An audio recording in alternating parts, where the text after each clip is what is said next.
A reading from the Holy Gospel according to Matthew. When Jesus was born in Bethlehem of Judea, in the days of King Herod, behold, Magi from the east arrived in Jerusalem, saying, "Where is the newborn King of the Jews? We saw his star at its rising, and have come to do him homage." When King Herod heard this, he was greatly troubled, and all Jerusalem with him. Assembling all the chief priests and the scribes of the people, he inquired of them where the Christ was to be born.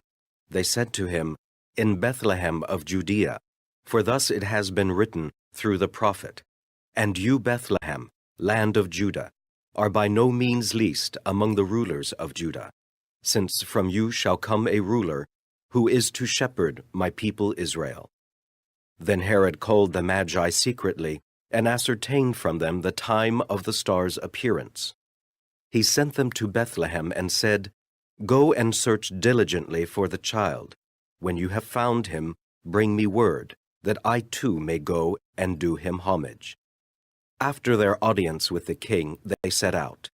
And behold, the star that they had seen at its rising preceded them, until it came and stopped over the place where the child was. They were overjoyed at seeing the star, and on entering the house, they saw the child with Mary his mother. They prostrated themselves and did him homage. Then they opened their treasures and offered him gifts of gold, frankincense, and myrrh. And having been warned in a dream not to return to Herod, they departed for their country by another way. The Gospel of the Lord. Dear brothers and sisters, today we reflect the visits of Magi, what we call the solemnity of the Epiphany of the Lord. We reflect this subject for all eyes to see. Today's solemnity proclaims that the Savior who becomes a human being is not just for the Jews, but for all peoples. Why he has to be born into a particular race, place, and culture. He is meant to be revealed or manifested to the rest of humanity immersed in darkness. Jesus' birth and coming into this world is long awaited, especially by the oppressed people of God. But he is also longed for by all nations, the non-Jews. Ironically, many of his own people do not receive him. In fact, King Herod wants to kill him. On the other hand, the nations represented by the Magi or wise men from the east travel far if only to find him.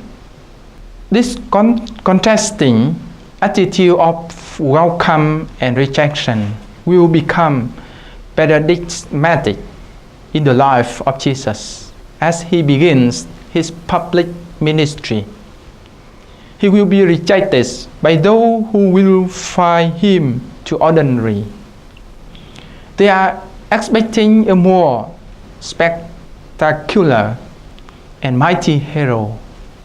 Still, King Herod is disturbed by the news of the birth of a child in Bethlehem and feels so threatened that he wants to destroy the helpless child.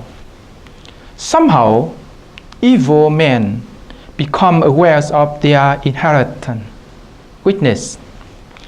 Thus, there is a power that is only given or borrowed, as the book of Revelation constantly reminds us. And the more they try to show their power, the more they reveal how scared they are. In contrast, the simple people, the powerless, like the shepherds and the Magi who welcome the child, are filled with joy as the good news reaches their eyes, and as they behold the fragile King of Kings and Lord of Lords. By definition, the poor and the marginalized seem powerless, but they actually possess great power because they are openness to the mystery of God. Indulge them with this power that comes in the form of peace, joy, contentment, and love. This is the wise men embody their joy and gratitude in the gifts that they bring to the child. We are neither the shepherds nor magi, but surely the Lord has come to reveal to us, or who knows, has made himself known to us in one way or another. Thanks a lot. Thank you for your listening.